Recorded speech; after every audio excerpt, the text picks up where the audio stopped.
excuse me, the SilmFilm script discussion, season 2, episode 2.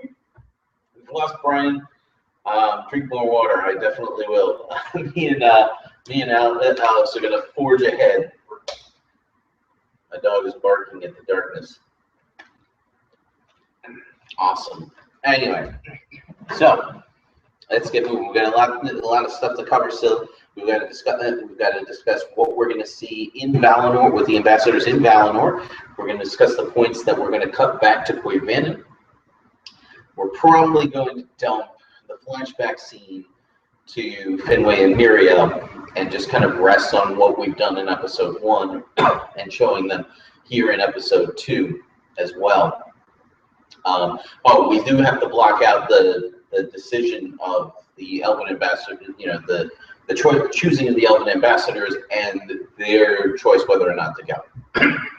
So let's get moving. All right. So we get through the Council of Valar.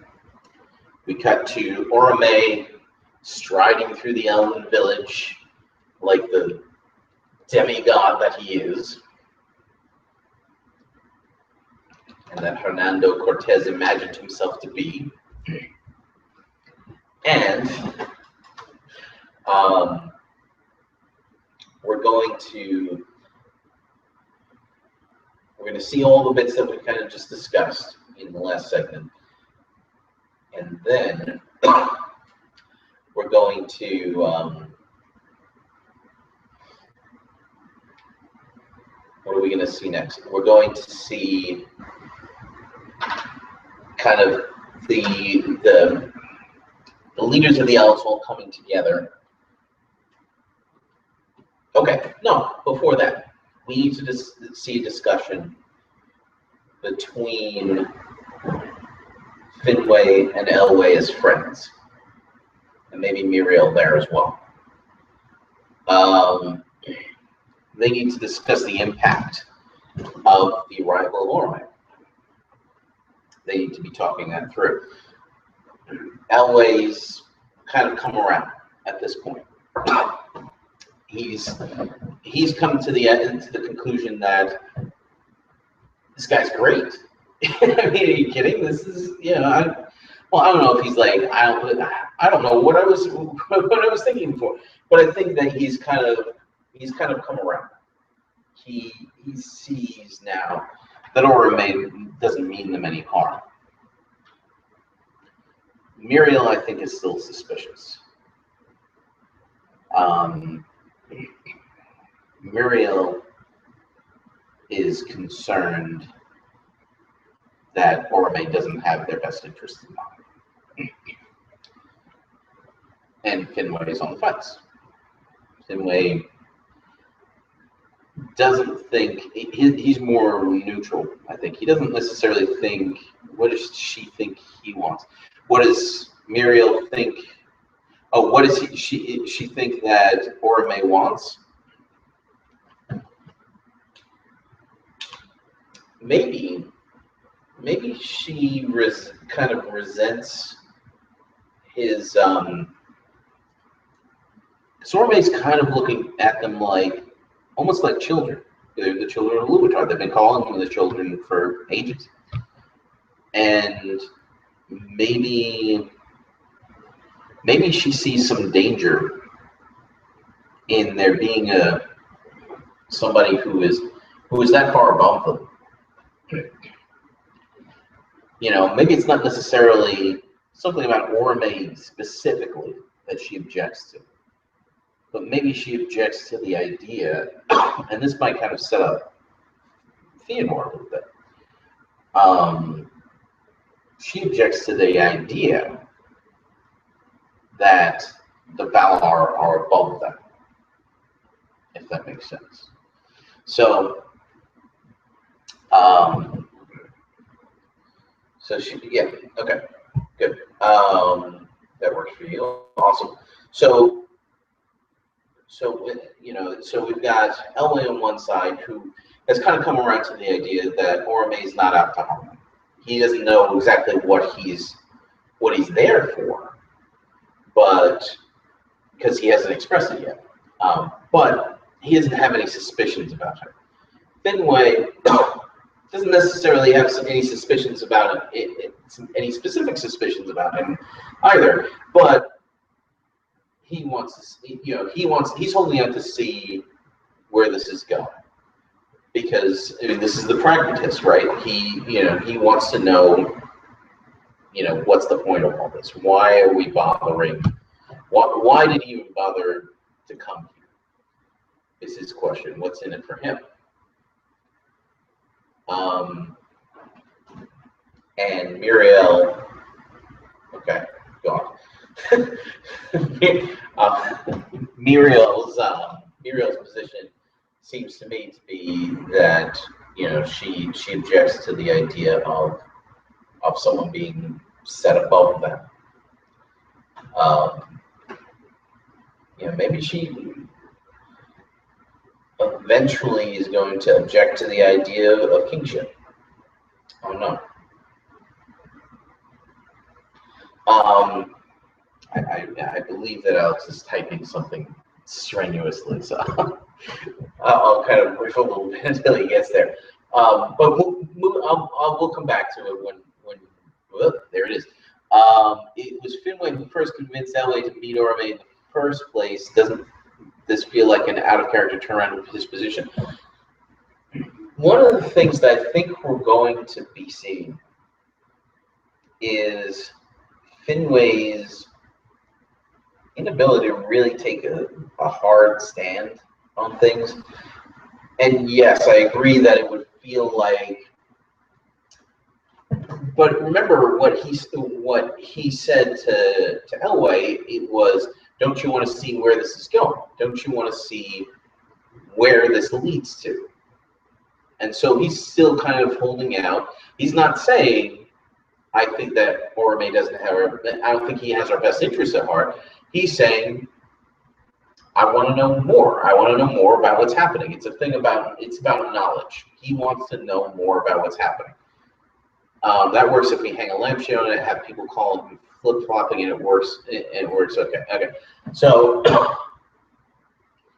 yeah, if we have Elwë say, didn't you were the one who talked me into going and talk to him in the first place, and now you don't know, and he says, well, I wanted to, and maybe Finwë can basically say what I just said. He can say, I wanted to know where it was going. I still want to know where it's going, and Mìriel says something to the effect of that where it's going is us living. She could say something to the effect of, I'm worried that where it's going is us living as slaves. I don't know if she'll say slaves, but that we'll be living to serve beings like this. Because if they wanted to force us to serve them, who would stop them? And Finwë would be totally cool with that. I agree. All right. So, okay. So we get through this conversation to another council of Quendi, where Orome is going to present his invitation. He's been with them for a little bit to kind of get them a little bit more comfortable with him, because he realized how terrified they were the first time that he showed up. So he stays with them for a little while to get them a little bit more comfortable around him. And he makes and he's smaller now. Yeah. He's smaller and less glowy. So he makes the invitation. And maybe, what if Finwë accepts on behalf of all of them without consulting them? Because to him, well, of course, yeah, we would love that. That sounds great.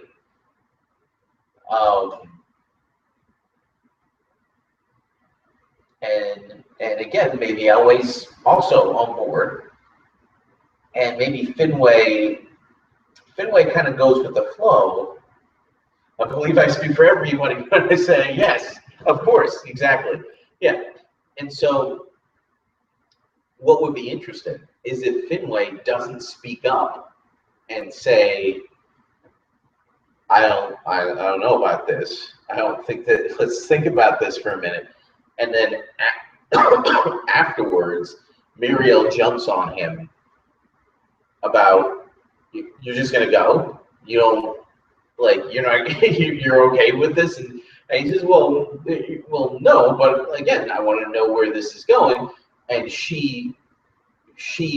they have an argument. They have a full-on argument. You know, you didn't think to even talk to me about this. You know, we're supposed to be part of each other's lives and part of each other's decisions, and somebody made a decision for you without even asking you, and you're completely okay with it. Do we want to resolve that argument before he leaves or not? Do we want to leave it? No, you don't want to resolve the argument? I didn't either. I just want to make sure. Yeah, that's our act break. Okay. Cool. So he's not willing, maybe he's not willing to stand up to Ingwe and Elwë over this,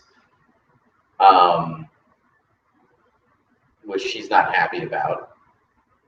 And maybe she's so happy to see him when she gets back that she, like, maybe she, even though she's angry with him, she continues to miss him. Right? Is that kind of where her character arc is going in this? He shouldn't even have a decent position in the argument. Yeah, no, I totally agree. If that happened to me, with something that my wife was not okay with,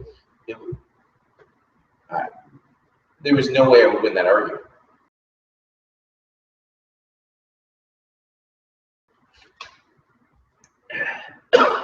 But Finwë doesn't. Finwë has not a leg to stand on here. He's clearly in the wrong. So yeah, that's our act break. And the next thing we know,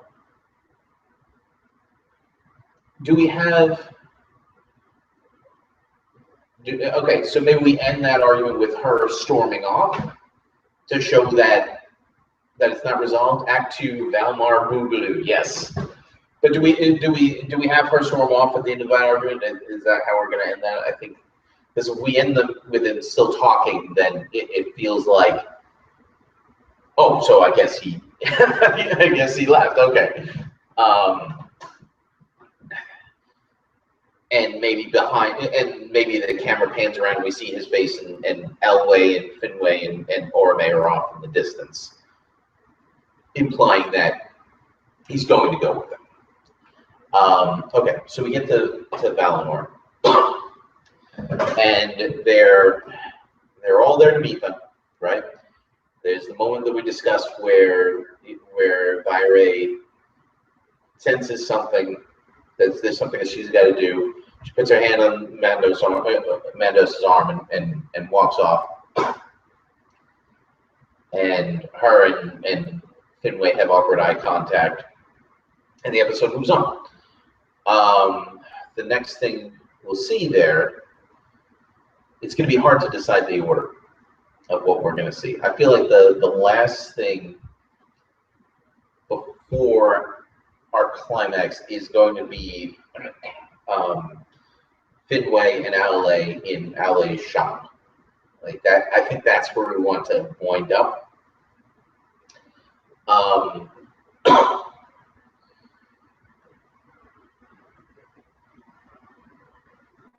Order doesn't matter so much as long as we know enough events, we can string them together in whatever order. Yeah, okay. Well, what are some things we want to see?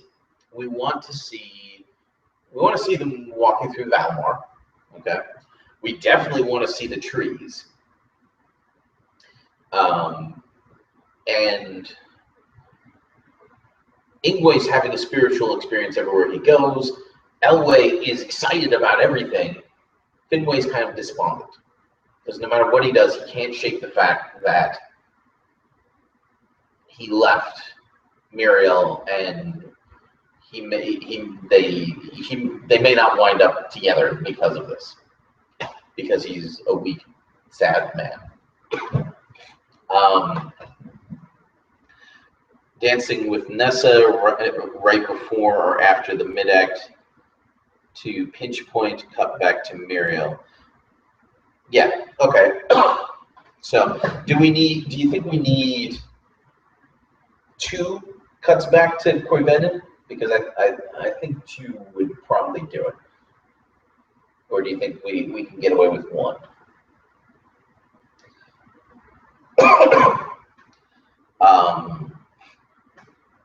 I feel like if we want to have a pinch point, pinch points go mid-acts 2 and 3. Okay. So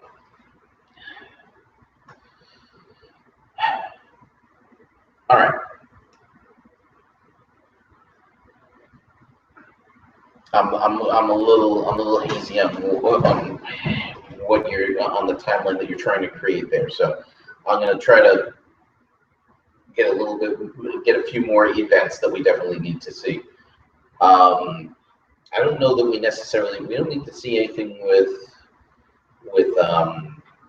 Orome. We could definitely see them in the Gardens of Lorien. That would be kind of neat. We can have more cutbacks, but the pinch points have to underline the conflict force. Yeah, okay. Well, so, I mean, any pinch points that we have after our Act 1 break are going to have to, like, there's nothing else really other than cutting back to, back to the ranch with Mìriel. Okay, the last one that we want to see, I think, is going to be the one where she overhears the telling of the tale of the ambassadors and flips out. That sounds to me like the last thing that we see before we get to wishy-washy Finwë saying, "Oh, I'd like to come here, but Mìriel, I won't come here without Mìriel." Blah blah blah blah blah. And maybe that's actually the point where he finally actually stands up to Elwë and says, "No, I'm not coming back here." That's mid-act 3 then. Okay. Is there another scene that we'd like to see that can prevent that would express what's going on? I'm not sure. I can't think of anything in particular. Okay. All right. So maybe we'll just go with the one, and if somebody comes up with another that we can store in Act 2, then that's gonna have to be it. Okay. So Act 3. I mean, it sounds like Act 3 is going to basically be after the point where Finwë decides that he likes it here. Actually, before and they never came back. Is there more to that? I don't know. All right. So, okay. Actually, before and they never came back, the previous pinch point has to be Mìriel getting on with her life without Finwë. Okay.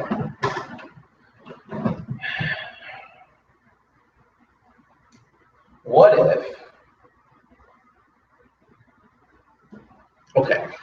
if hold up a moment. Anyway, so, all right, Mìriel getting on with her life without Finwë. What if we have our Noldor Avari representative kind of make a pass at her, in a way, and we can see that she's thinking about it, that it's not a given that she's not in on this idea, and maybe that will add weight to the second time that we go back to her. and maybe like he's telling, like first we see him telling a story to some kids, but we don't hear what he's saying, and we see them make eye contact from across a certain amount of distance, and maybe they smile at each other. And as she comes closer, she overhears him basically telling the end of that story, and that's when she flips out. What do you think?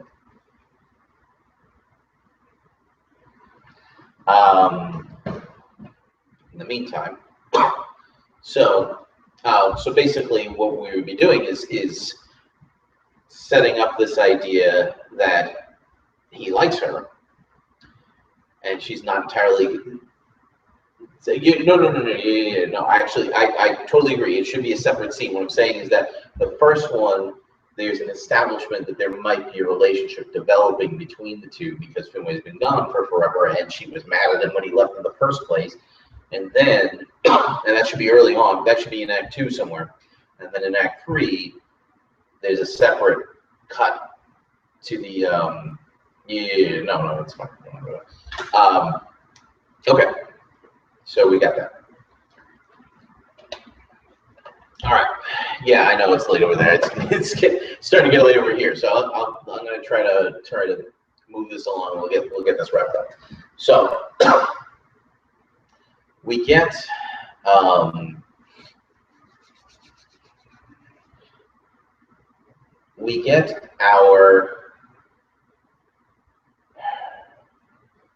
all right things we need. We need to see the greeting, the initial greeting. The first thing that we should see is Valinor. Okay, and talk about, and we should see them walking through the city of Valinor, and Elwë's looking into all the buildings. Ingway's home, not really, but he's enjoying being in the presence of the Valar. He's listening to every word they say. Elwë's running around, right? Looking into every door, every window. Ingway is attentive to every word that the Valar say to him. All right, every word, he's hanging on their every word. And Finwë is like, oh yeah, this is cool. Yeah, I miss my girlfriend, but this is cool. So then we see Finwë feels like a third wheel. Yeah, absolutely. Yeah, because anytime that Ingway and Elwë are alone, they're kind of gushing. They're kind of missing each other, but they're gushing about what's going on. Elwë's talking about this cool place and the cool things that they saw, and Ingway's talking about how wonderful the Valar are. And while they're both excited, they're kind of missing each other. And Finwë can't get enough excitement. He can't bring himself to be that excited about what's going on. So the next thing we see maybe are the Gardens of Lorien, because let's step it up a notch from the